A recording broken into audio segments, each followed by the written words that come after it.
Jangan-jangan oligarki ini ya cuma pindah aja begitu kan? Nanti ya afiliasinya nanti ke situ lagi begitu kan? Ya, jadi makanya itu perlu revolusi sekarang begitu ya. Karena kalau tidak, meskipun pilpres hasilnya orangnya mungkin berubah begitu ya, tapi di belakangnya sama saja begitu. Nah ini yang dikhawatirkan ya. Semoga tidak sih sebenarnya.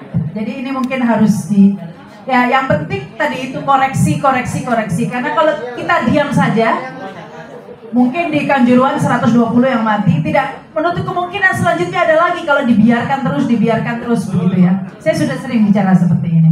Baik, ini selanjutnya seperti apa nih Pak Marwan? Apakah ada yang tanggapan dari ini ya? Oh ya, tanggapan. Silakan siapa dulu, Bang Marwan dulu atau Pak Harto dulu? Memberi tanggapan yang tadi itu ada 3, Pak Mubalek tadi, kemudian Pak Yusuf, ya dari Bekasi tadi, yang menyoroti bahwa Polri sekarang ini sudah menjadi representasi rezim, gitu katanya ya. Reformasi saat ini itu jangan-jangan, ya memang harus diakui ya, di oposisi sendiri itu sebenarnya juga terpecah ya. Nah ini yang memang masih ada syahwat kekuasaan sebenarnya ya. Bahkan kalau kita lihat yang berkuasa saat ini sebenarnya itu juga aktivis reformasi dulu begitu kan ya. Jadi jangan-jangan juga hanya berubah nama juga begitu ya. Sebenarnya ganti seragam saja. Jadi ya itu Pak Yusuf dari Bekasi tadi menanyakan niat kita sebenarnya ya. Kalau reformasinya oposisinya sendiri sebenarnya juga niatnya juga mengejar kekuasaan, ya hasilnya juga akan sama. Jadi jangan heran kalau nasib Indonesia ini seperti ini terus begitu. Ya selanjutnya ada juga Pak Tommy tadi ya. Silakan Pak Tommy ya tadi ya. Pak Tommy ya, ayo makasih. Silakan. Terima kasih. Juga Pak Tommy tadi saya menggarisbawahi betul sekali begitu.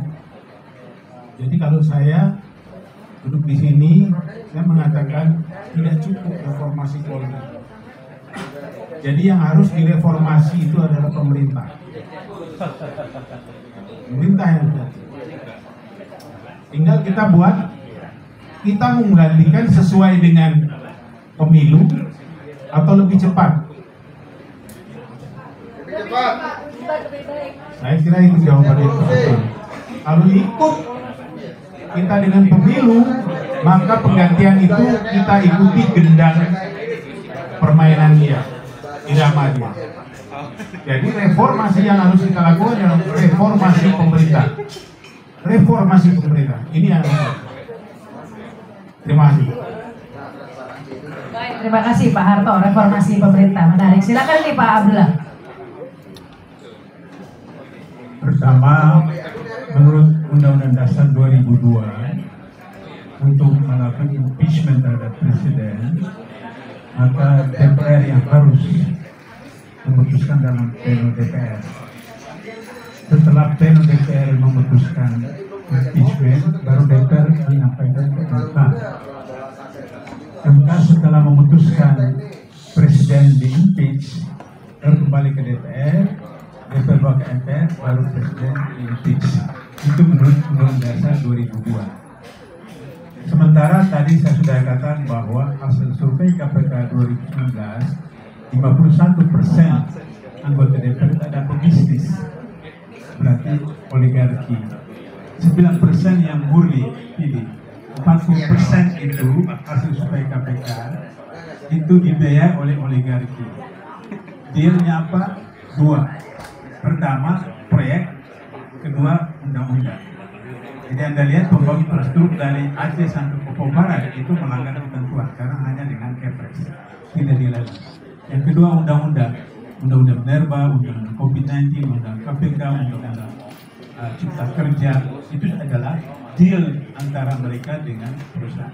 Sehingga berarti secara matematik, kalau kita mengharapkan DPR untuk melakukan impeachment kepada presiden, itu tidak bisa. Kalau toh juga tiba-tiba bisa datang ke MK, itu MK itu iparnya Palura. Apakah bisa ipar Palura menjatuhkan hukuman kepada iparnya? Nah, karena itu maka tidak ada jalan lain, harus ekstra parlementer. Nah, ekstra parlementer itu berbagai cara. Bisa sistem 67, bisa 97, bisa kita sesuaikan dengan sistem 2002. Persoalannya adalah benar kata Ustadz KMD tadi, bisa saja bahwa yang sekarang ini oposisi kemudian menjadi penguasa sehingga kemudian mengganti saja. Karena itu maka tadi Pak Harto dan saya juga sudah kemukakan bahwa kembali ke Undang-Undang 45 asli, maka kemudian yang berwenang itu adalah MPR memilih presiden, wakil presiden seperti itu. Dan yang muda di sini kan Pak Rahmat saja kan. Jadi kalau beliau jadi menteri urusan perempuan ya tidak apa-apa. Tapi saya ini kan sudah 75 tahun. Apakah saya masih hidup tahun depan atau 2024 atau ketika memasuki istana Senayan saya ditembak oleh M16 nanti kemudian kalau Pak Marwan insya Allah nanti Menteri SDM SDM kalau apa namanya, tapi itu bukan tujuannya adalah untuk coba beliau pakar tentang SDM, berapa batu bara kita, berapa minyak kita dan seterusnya. Kemudian kalau pemerintahan itu kembali kepada pemerintahan rakyat sesuai 45, kita tidak perlu utang dari negara manapun. Coba Bapak Ibu pikirkan dengan logika sederhana, kita penghasil kelapa sawit terbesar di dunia. Nomor 1. Kok antri mak beli minyak goreng? Supir-supir trek antri isi solar. Kan aneh Pinajai. Beliau menguasai. Kenapa seperti itu? Nah, oleh karena itu maka di dalam Islam, maaf yang non-muslim yang hadir, dalam Islam memang tidak boleh minta jabatan. Tapi kalau diberikan itu wajib. Karena itu maka perintah amanah. Tapi tidak boleh minta. Kalau diamanahkan itu laksanakan. Sebagai penutup, untuk mengatasi kesemrawutan tadi, saya mau cerita soal Ali bin Abi Thalib jadi khalifah. Seorang sahabat mengatakan, wahai Ali, kenapa waktu Anda jadi khalifah banyak unjuk rasa di mana-mana? Waktu Abu Bakar dan Umar jadi khalifah tidak ada unjuk rasa di mana-mana. Kata Ali, betul. Waktu Abu Bakar dan Umar jadi khalifah tidak ada unjuk rasa di mana-mana karena warga negaranya adalah saya. Ketika saya jadi khalifah, unjuk rasa di mana-mana karena warga negaranya sampean. Jadi saya tidak persalahkan Jokowi 100%. Tapi rakyat. Maka ruangan ini akan mengatakan, saya tidak pilih Jokowi. Iya. Tapi bagaimana waktu TPS ke kecamatan, ke kabupaten, apa Anda berpartisipasi untuk mengawal itu? Sehingga kemudian itu problem. Jadi kalau kita tidak berhasil ekstra parlementer, maka kalau Pilpres pemilu 2024, maka Anda harus siap terjun dan tidak usah dibayar untuk bersama-sama menyaksikan sampai kemudian dikawal sampai kecamatan, kabupaten. Dan jangan lagi nanti seperti kemarin itu jam 2 pagi diputuskan oleh KPU Pilpres. Kenapa Anda tahu? Kenapa diputuskan jam 2 pagi? Karena itu bulan Ramadan. Mereka itu orang Islam. Kalau siang itu batal puasanya, karena itu dia tidak mau berbohong buat itu. Karena mereka Islam, jadi kalau berbohong puasanya tidak batal tapi rusak. Karena itu dibuat jam 2 pagi sehingga puasanya tidak rusak seperti itu. Sederhana sekali secara matematik seperti itu. Oke, Pak Rajab. Baik, saya pagi tolong menanggapi ya. Jadi pagi. Pertama, Gue syuting sore. untuk Pak Tommy, semangatnya perlu kita tiru untuk bahwa Habis asar. sepanjang masih ada nafas ya, hayat di kandung badan, ya jangan berhenti berjuang, jangan berhenti untuk kita melakukan advokasi semampu kita. Kemudian saya berharap nanti apa yang sudah dilakukan ke berbagai lembaga tadi ya, itu nanti bisa di-share ke kita ya, nanti bisa lewat Bukti Watch atau FNP atau FKN. Dengan begitu nanti ini bisa menyebar ke rakyat supaya paham rakyat itu seperti apa ini rezim, terutama juga rakyat yang ada di level-level tinggi, yang ada di kampus, ya, yang mengendalikan mahasiswa, bayar mahasiswa, ada profesor, doktor, dia supaya tahu juga ini seperti ini sebenarnya rezim ini gitu. Jadi dengan begitu nanti siapa tahu ada perubahan sikap. Dan di sisi lain kita bisa menilai, Anda cuma kejar jabatan, Anda jadi rektor cuma sekian sajalah sebetulnya ukuran Anda gitu. Nah, tapi yang penting tadi tolong sharing infonya, brief dari kasusnya supaya nanti itu bisa kita sebar ke seluruh rakyat Indonesia. Kemudian saya setuju dengan Pak Yusuf ya. Jadi memang salah satu alat perangkat yang dipakai oleh rezim ini, oleh Jokowi itu ya tadi polisi. Jadi karena itu kita tidak pernah dengar suaranya ini. Yang lebih nyaring soal Satgasus belum pernah ada ya. Artinya dia memang melindungi Satgasus ini atau usernya yang dapat manfaat lebih atau paling banyak dari polisi itu. Nah, tapi saya kurang sependapat kalau kita dibilang seperti badut yang tidak ini ya. Kalau yang tadi saya sependapat Pak Yusuf, tapi kalau badut enggak lah ya. Karena untuk apa juga kita bikin acara ini? Pak Abdullah tersebut umurnya udah 75, nggak ada yang dikejar ya Pak? Nggak ada. Saya juga ini bukan tanpa risiko. Ya, saya sudah bersuara seperti ini mungkin lebih dari 5 tahun. Ya, dulu waktu kasus Indosat juga saya termasuk yang datang kemana-mana ke DPR, tapi ya oleh salah satu partai itu kan dijadikan alat barter ya, barter kasus.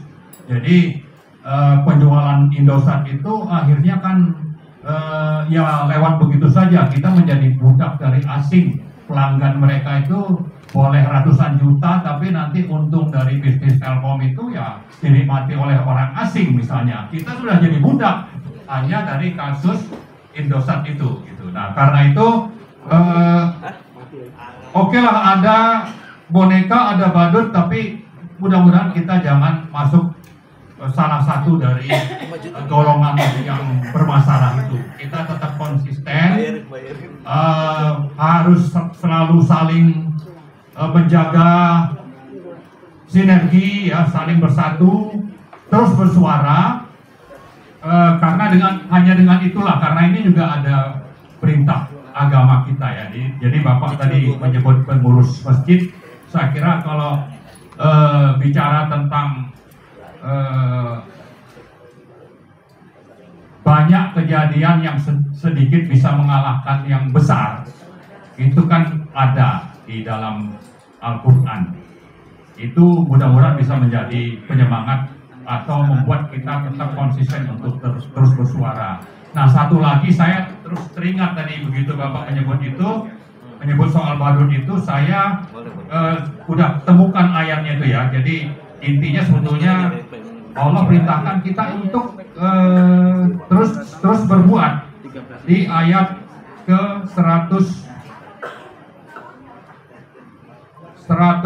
surah At-Taubah ya. Bekerjalah dan katakanlah, bekerjalah kamu, maka Allah dan Rasulnya serta orang-orang mukmin akan melihat pekerjaanmu itu, dan kamu akan dikembalikan kepada Allah yang mengetahui akan yang gaib dan yang nyata, lalu diberikannya kepada kamu apa yang telah kamu kerjakan. Jadi ini mudah-mudahan bisa menjadi pegangan kita juga. Sedikit bisa mengalahkan yang besar, kemudian kita hanya diminta untuk terus bekerja. Soal hasil itu kita tawakal sama Allah Subhanahu wa Ta'ala. Makasih. Tadi ada satu ini Mas Haji, ada dari Mas Anton sebetulnya, bisa ditampilkan. Coba kita berusaha kontak ke Bang Anton. Anton Permana. Sepertinya sudah terhubung. Ini kan masih dibaca? Nggak usah. Nanti dibagikan lewat Zoom aja ya. Oke. Nanti lewat jaringan UIWAS dan sebagainya, bisa lewat WhatsApp kita bagikan. Pantun nggak ada Pak. Ah ya. Anton Permana belum bergabung ya? Belum Pak. Pak Usman sudah. Oh masih. Ini aja nih, dia mau ngomong. Oh ya Pak, itu Pak Tejo. Pak Pak Bang Usman ada komentar lagi Bang Usman? Bang Usman Hamid mungkin ada komentar? Kita ke Bang Usman aja. Ya.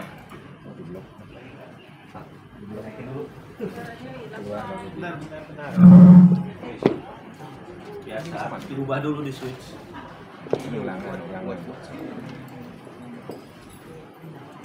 Tahanan atau eksekusi ekstrajudisial seperti kasus KM 50 atau serangan terhadap sesama polisi, atasan tembak bawahan tembak atas, itu harus ada pertanggungjawaban hukum secara pidana. Jadi tidak bisa sekedar misalnya dibawa ke mekanisme disiplin etik gitu ya.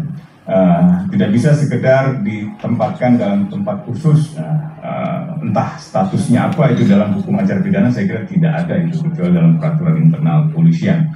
Yang kedua adalah penguatan kontrol di 5 lapis. Yang pertama adalah pengawasan internal, jadi Irwasum, divisi Propam itu harus dibenahi total. Yang kedua adalah pengawasan eksekutif, jadi dari Menko Polhukam yang membawa Kapolri dan dari Presiden itu juga harus dibenahi.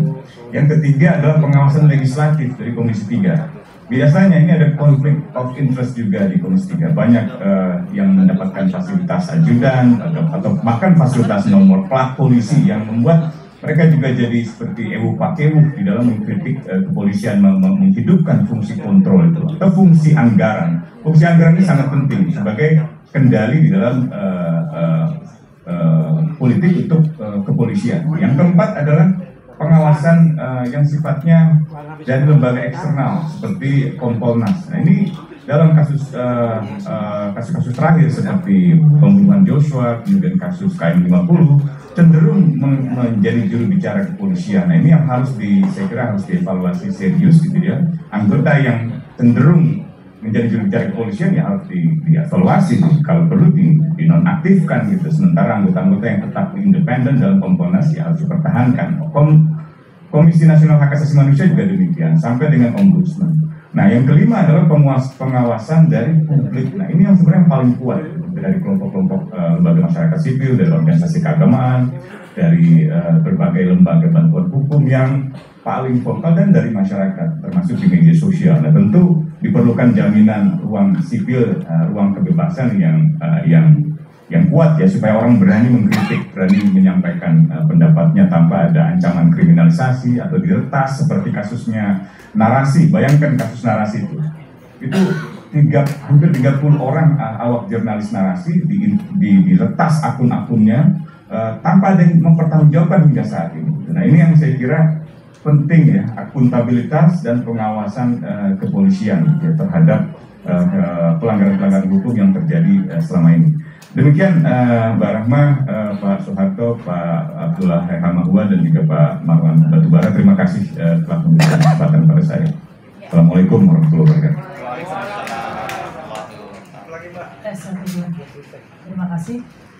Selanjutnya bagaimana Bang Marwan? Ada Pak Dodi. Pak Dodi katanya. Silakan ini Pak Dodi. Tak. Belum dibukain nih. Ya. Masih mute ya, sudah dibuka. Oke, Assalamualaikum warahmatullahi wabarakatuh. Saya ingin, apakah sudah didengar? Sudah. Oke, saya hanya ingin menambahkan, bahkan tadi sudah banyak apa yang sudah ada di pikiran saya.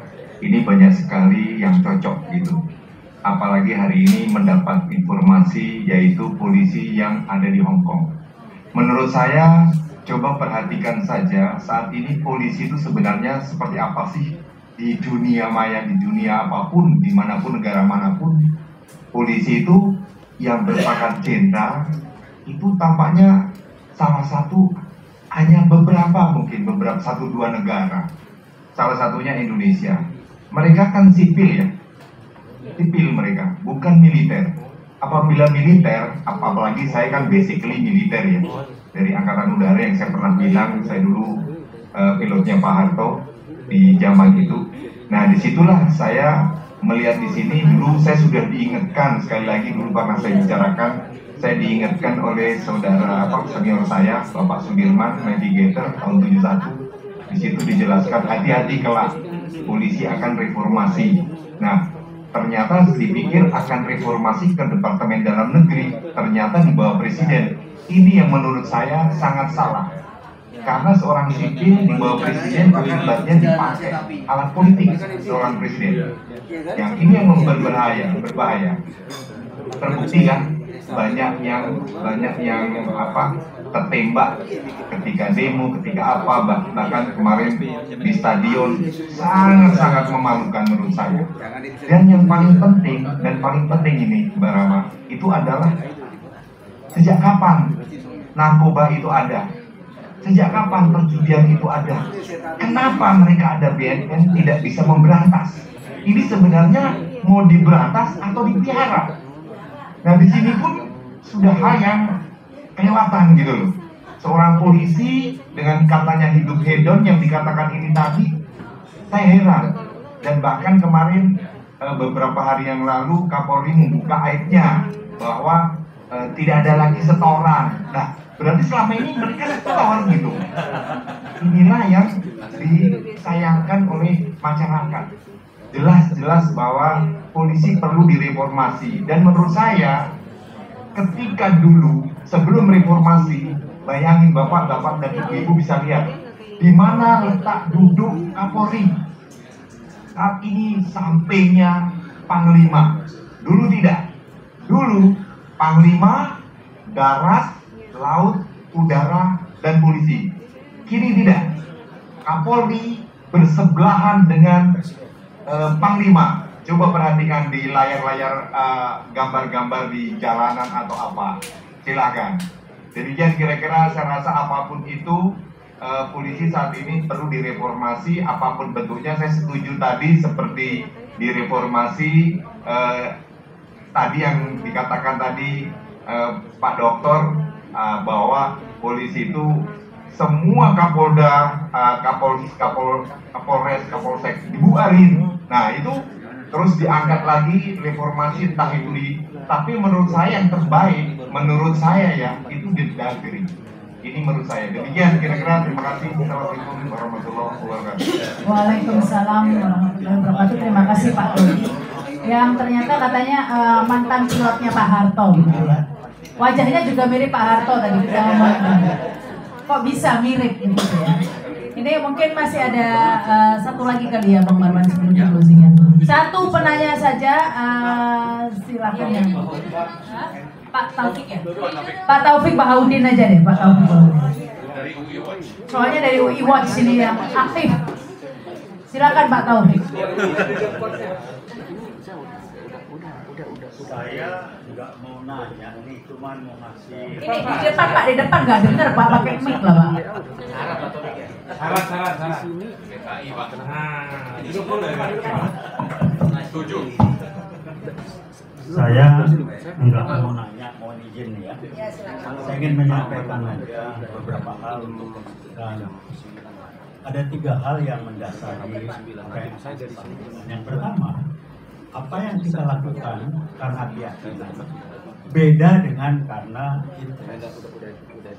daya tahan kalau keyakinan.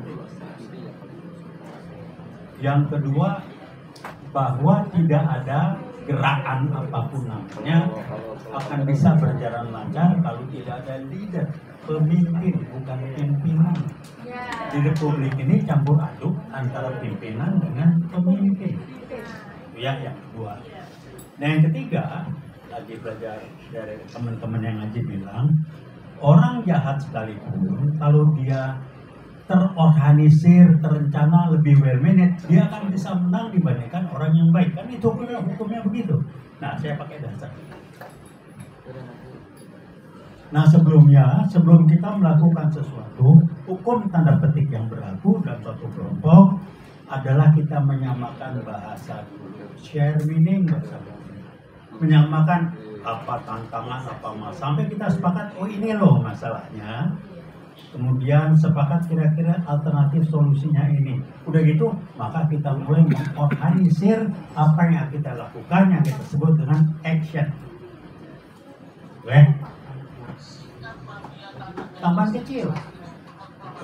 Mentalitas kita masih banyak yang Kalau kita kalau kita ditipu oleh orang lain, kita menyalahkan orang yang nipu. Kenapa begini? Gue ditipu sih. Nggak pernah bilang kenapa gue bisa ditipu, karena gue bego. Jadi besok-besok lu bebenah supaya jangan bego. Nggak punya learning mental. Nah, saya ngasih komentar, mohon maaf. Kita udah ngomong bertubi-tubi, semuanya ngomong yang maaf aja. Kita udah sepakat, kita sudah tahu, kita udah sepakat. Yang belum kita bicarakan how to organize menjadi action. How to-nya bagaimana? Tidak semua orang akan gampang, tapi kita begitu.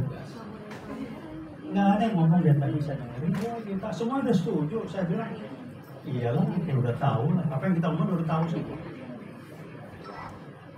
Kalau nggak ada ini PKI gaya baru ini, mentalitas strateginya, lo ngomong apa aja urusan lo. Selama lo nggak mengganggu program gua, silakan lo ngomong. Gua jalan terus. Kita ngomong, saya dengar ini silakan. Selama program gua nggak terganggu. Kalau ganggu, gua kerjain lo. Nah, untuk ngerjakan inilah geng mafia Sambo dipakai ilegal. Udah tahu kita kan sekarang tahu. Terus wah bahas lagi divisi konsep lagi. Actionnya apa? Selama kita tidak action. Jadi jangan membahas, memberitahukan mereka. Mestinya mereka tahu kok orang ini direncanakan. Kalau nggak dipaksa, PKI gaya baru tidak akan berubah.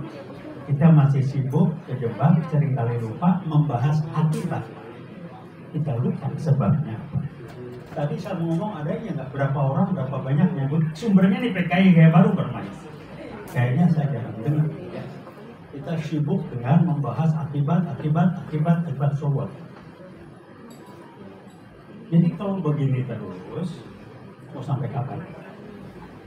Jadi kotanya kan begini Pak, kita belum punya national leader yang akan menggerakkan kita. Saya turun lapangan berapa kali, ya gitu lagi. Apa yang terjadi? Nggak ada komunikasi. Untuk wah ini so, ajak dong komunikasi dong. Main, gua mau turun nih, yuk bareng-bareng, nggak ada. Yang kelompok ini, kelompok itu nanti mau kemana? Selama kita tidak well managed, kita tidak well organized, kita tidak punya leader, kita akan begini terus tahan apa? Berapa lama kita bisa begini sampai mereka siap untuk menghajar kita lebih keras? Jadi makin panjang waktu yang kita berikan kepada mereka karena kita cuma sibuk share meaning, mereka akan lebih siap untuk menghantam kita secara fisik. Karena udah coba dari tadi saya bahas semuanya diomongin benar tahu, Anda semua setuju. Sobat. Jadi saya tanya, kapan mau mengorganisasi, menggabungkan guru, mahasiswa ini? Kami coba dari buat hubungin mahasiswa, susahnya sangat. Kenapa? Wah rumor, nanti jangan sampai disetir. Itu kan disusup.